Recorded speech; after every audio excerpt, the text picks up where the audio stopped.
Hi everybody and welcome to ITAJAI Brazil, where the boats have just arrived after a harsh and dramatic leg coming from Auckland almost 3 weeks ago. Later, I will have an interview with Liz Wardley of Turn the Tides on Plastic, where we will talk about what it's like to compete in the toughest sailing race in the world, and the impact it has on working and living together on a boat for 9 months. But first, we'll make sure that the systems on board the boats are ready to go on leg number 8 to Newport.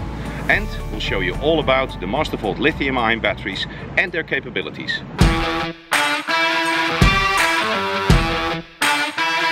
The Volvo 65s need power for all kinds of electrical equipment, like navigation equipment, fans, lights, satellite communication and ballast pumps.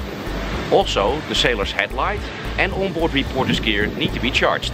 To give all these devices a reliable power source, the boats have been fitted with 2 MLI Ultra 24-5000 batteries, which each provide 180 amp hours. All batteries are equipped with a battery management system, which balances the individual cells and protects the battery from a deep discharge or overcharge. Next to that, the battery management system also communicates to every charging source in the system to control the charge process. The batteries have a built-in battery monitor system which shows the user information like state of charge, amp hours used, voltage and current. This information is shown on the network via the C-Zone Touch 5 display and of course the B&G screens. Lithium-ion batteries can be charged in a very short time compared to conventional lead-acid batteries and have no memory effect. The batteries on these boats can be charged in only 1 hour and the system is fully automated. The sailors only have to start the engine and press a button. This will make the Alpha Pro regulator start and rev up the engine to about 1500 RPM. The alternators will charge the batteries to 100% and after an hour the engine will rev down and the charging process will stop. This system works like a breeze. Stay tuned for our next item in which Gloria will have an interview about the life on board these boats. Hi there, I'm here with Liz Wardley from Turn the Tides on Plastic. They just came from Auckland to ITAJAI, and how was that leg for you? Yeah, it was pretty intense. It was pretty hard on the crew and the boat, as you can imagine.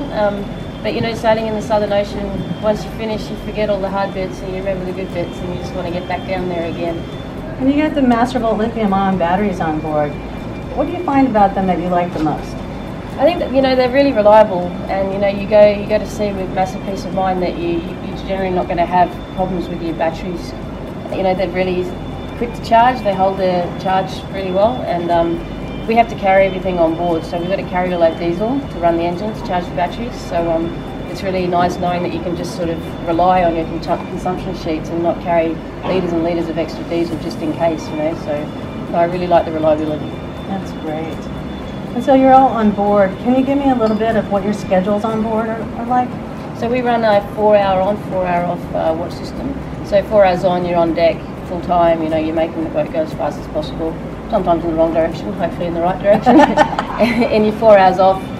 In that time, if you get 2 hours sleep, you're doing pretty well. You've got to do any sort of food. You've got to look after yourself, maintain the boat, charge your batteries, and all that sort of stuff. And if there is a manoeuvre in that 4 hours, gear back up on deck, and there may be 2 or 3 manoeuvres in that 4 hours, so sometimes you don't get any sleep, but it's just the way it goes. The only time you really can be private is when you're in your sleeping bag and you put it over your head and say, you can't see me! Because that's the only place you can be, but at the same time you then share your sleeping bag.